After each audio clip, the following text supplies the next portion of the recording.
this wonderful dedication, Savoy Square Apartments to CHA Community Center, is an example of keeping your word.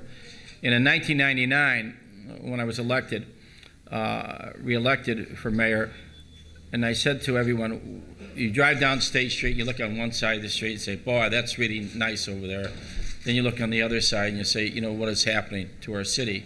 In every CHA development, I said to myself, why doesn't the mayor take responsibility? And so when I was thinking about it, all my political consultants told me, you know, it's the end of, what do you want to do that now? Clinton's going out of office and you're not getting anything from Bush and, you know, nothing's going to change. And why don't you just leave it as is? And I said to myself, if you want to be a mayor for all the people, and you see a problem and you walk away from that, you're not much of a public official. And I said, that problem is worth dealing with. We have to provide a better way of life for the residents, for the children and grandchildren. You have to rebuild their soul. You just can't build another house and say, okay, you move in there and that's it, we forget about you. And so I took responsibility, and President Clinton was the one who gave me the responsibility over the objection of HUD Secretary Como, because he said, I know more about the African American community from Washington, D.C. than you do. He says, I know what they want, and they want to live in there. And I said to him, well, we'll come out and have public hearings and listen to some people.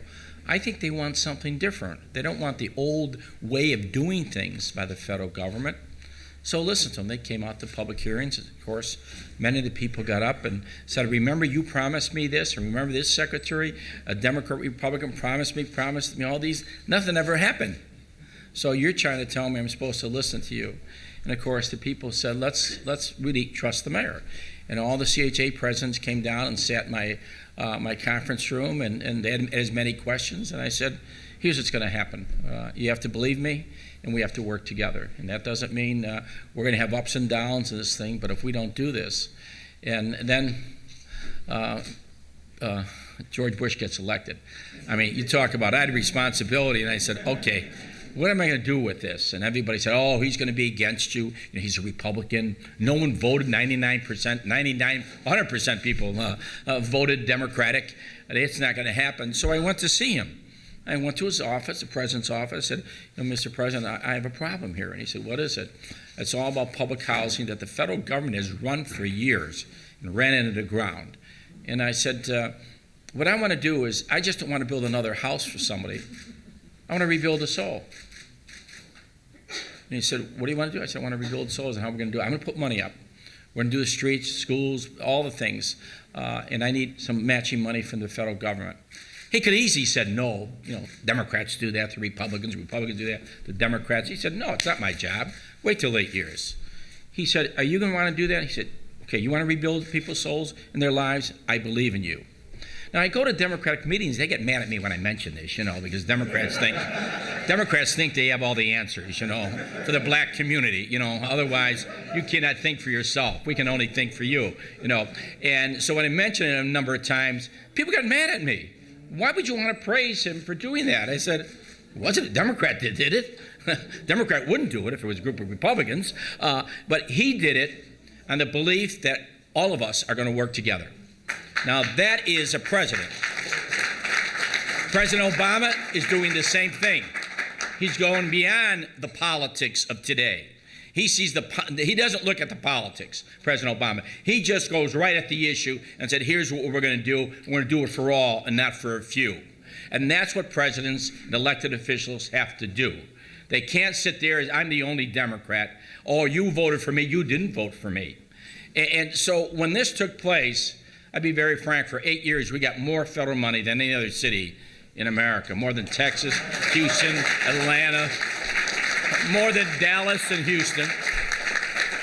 And he kept his word on that. He never, ever backed down off of that. And all the secretaries under his administration kept their word. They didn't change, whether they lost elections or anything. They kept their word for 8 years. And that is the story that has to be told. And so that is very important, because if you didn't have them, this would never be taking place. We'd be still sitting in the past worrying about this or that and arguing about petty things.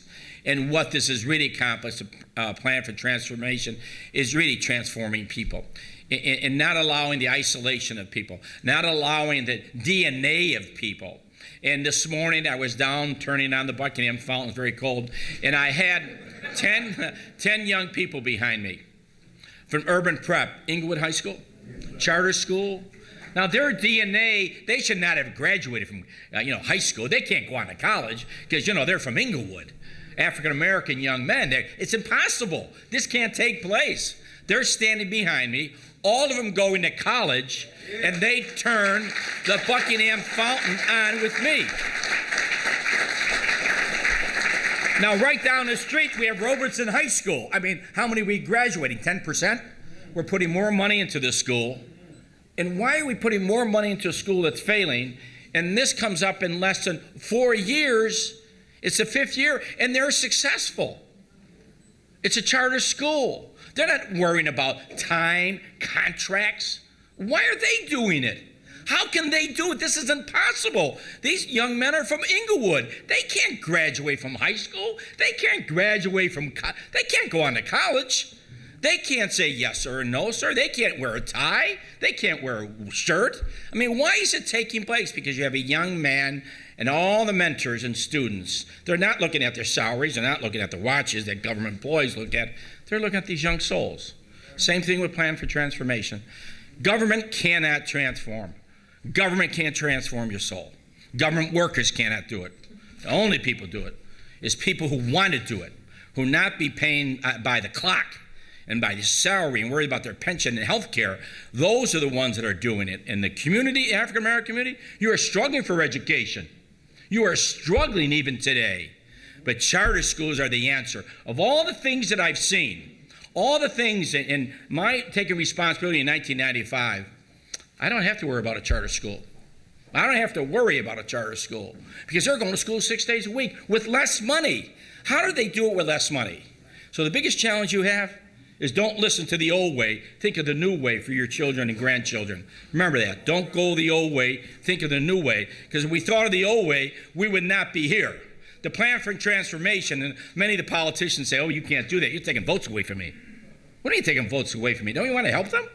I mean, that was the old theory. Oh, you can't do this. You're taking votes away from me. It's amazing. What votes away? People want a better way of life. Don't worry about your votes. How about worrying about the people that live there and the children and grandchildren in another generation? And so that's the whole story. And the story is being told even today in the future about each and every one of those presidents of local school, all the councils of the CHA truly believed in themselves in a partnership.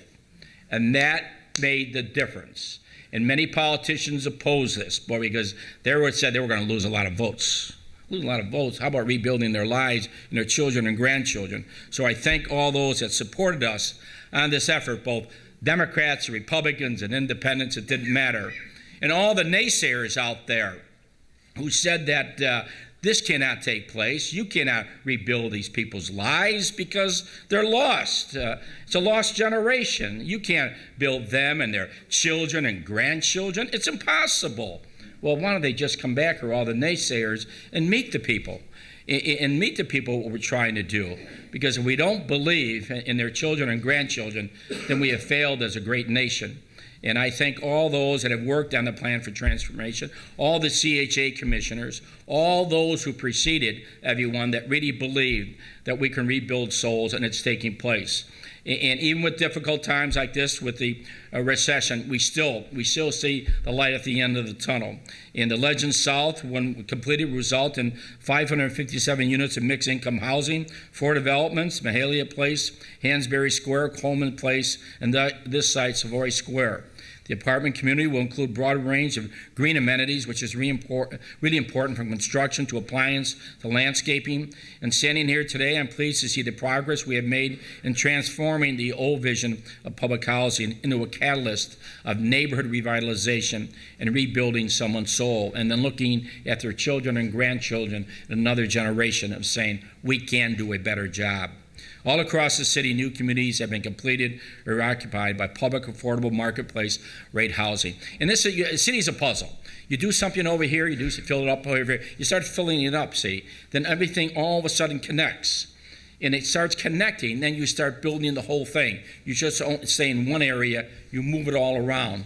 And that's what you have to do. And that's why I go around the city seeing all the connections that are taking place. We're very proud of thousands of residents that are, whether it's jobs or housing, working with CHA residents have nearly doubled. And I'm really proud of that. And we can see all the projects. Since the plan was launched, $3.2 billion in private and public resources have been invested in the effort. CHA has rehabbed or redeveloped more than 20,000 units of housing since 1999, which is 80% of the way towards its goal. We have renovated most all the senior citizen buildings. Now we're looking at SROs, single room occupancies. We're looking at grandparents raising grandchildren, and where we place that housing, usually next to a faith-based organization or a non-for-profit, so they have, services there. And then you have to look at the veterans coming back, veterans housing, and they have seniors, and you have to look at substance abuse. It's a problem. It's a problem for the nation, and not just a problem in CHA. It's a problem for everyone. Substance abuse, alcohol, drugs, a combination of things. So we have to work on that. We have to work on early child education and, of course, housing completely. And the affordable housing issue, it's really interesting. Everybody, not when you talk about the really wealthy people, they don't want affordable housing. They want affordable housing someplace else. And when you start talking about the city, no one wants affordable housing in their own backyard. They want to put it in somebody else's backyard. And so that's one thing I found out in my 22 years. There's a lot of talk out there, not much action. And it's always someplace else and not in my own backyard. Until then, you face reality and say, we're going to go ahead. In the third and fourth ward, there's been really revitalization. And this property, everybody knows, is close to downtown, public transportation. And we can see underway the construction of Parkway Boulevard Apartment. We replaced Stateway Gardens with over 1,300 units in multiple phases.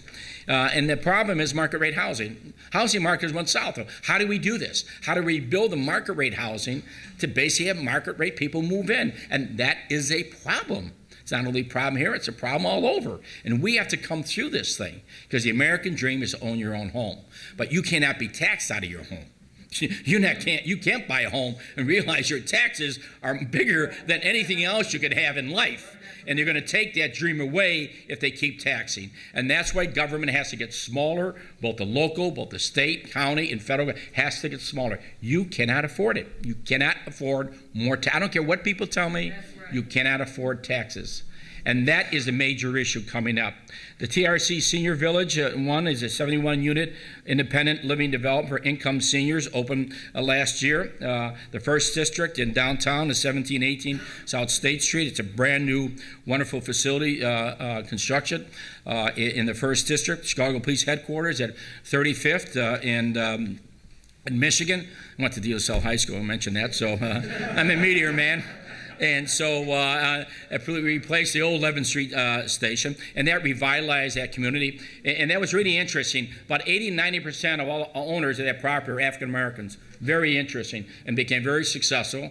And many of them, they moved facilities up to 39th Street, 39th in Michigan, built a whole motel there and all that. On behalf of African American, remember that, owner of that property, and basically built this. And so that's an example of really looking at how they can rebuild and stay in the community. The construction of a new firehouse at 39th and Wabash. We just announced that very shortly. Investments and renovation of improvements in 21 schools in the 3rd and 19 schools in the 4th ward. We've invested money in those schools, so we upgraded it. And that's really interesting. I'll give you a small slide. I went to China, and they have 50 children in the classroom. Here in Chicago, America, people be marching every day, 50. It's impossible 50 kids live in a classroom, but they do it. But get a little note, and you ask her why. Why can 50 kids learn? We're lucky you have 20 kids can learn here, but that's another issue. Our parks and open spaces are among our greatest treasures. And to the end, the Chicago Park District constructed 3 new park sites, 15 new playgrounds at popular Washington Taylor parks.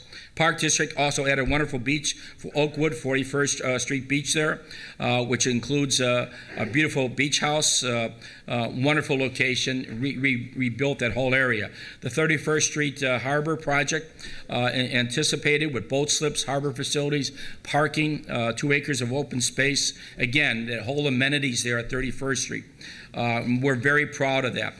We spent 140 and TIF generated infrastructure money, $140 million in infrastructure and facility improvements dedicated to the community. Construction of the brand new Education Teachers Academy, 2004. Rehab, construction of affordable housing, mixed income developments, and library system, 1996. And renovation of Chicago Bee Public Library.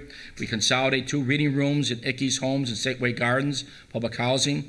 2000, and Friends of Library, Illinois Center for Book, designated George C. Hall Branch as a literary landmark in recognition of the library's promotion of African American literature, literary culture by serving a meeting place for Gwendolyn Brooks and many others in the community. It's amazing the cultural area of that library and what it produced in writers, and that's really something.